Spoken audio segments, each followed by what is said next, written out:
Bismillahirrahmanirrahim. Assalamu alaikum, my dear students. Hope you students will be fine and good at home.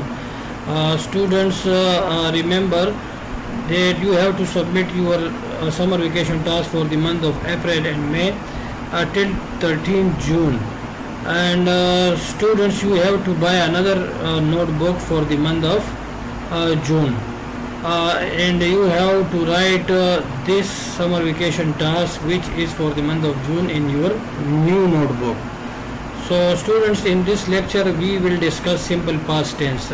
We have a paragraph and here are some verbs and we have to change it into simple past form. So as you have learnt in the previous lectures about the simple past tense, so we have again a simple past tense and we have to discuss it.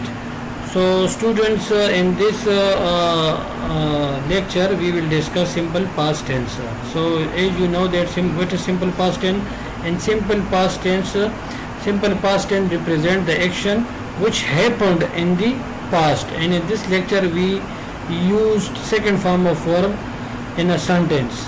So what is the significance of simple past tense? We can use it for a series of completed action in the past. We can use it for completed action in the past.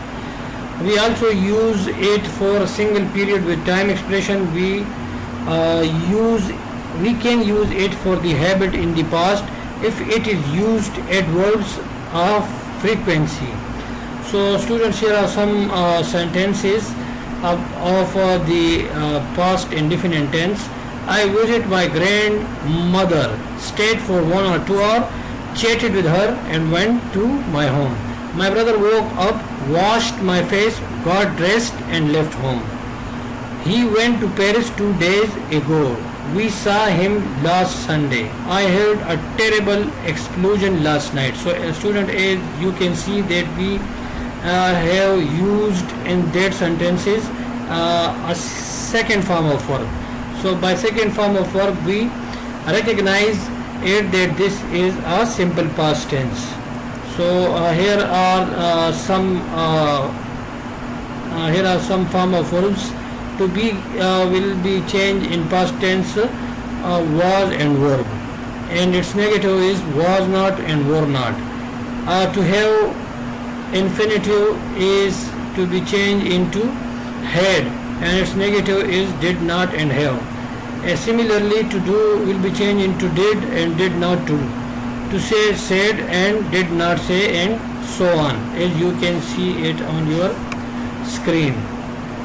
So students, here again we will change these these verb into simple past tense. So yesterday Tahir got up at 7 o'clock. He had a shower and put on some clean clothes. Then he went into the bathroom, brushed his teeth and combed his hair. After that he put on his shoes and left his home to go to school. He took the bus in front of the school and entered his classroom just in time. He listened to all his teachers, then he hurried home because he was very hungry. He ate lunch and did his homework. Later on he watched TV. Finally he recited a few ayah of the Holy Quran in bed late at night until he fell asleep. So student, the underline and the bold writing is the verb which we have changed. So student, this is the lecture, and hope you all have understood the lecture. If you have any query, you can ask in the comment section below. Take care of yourself and Allah Hafiz.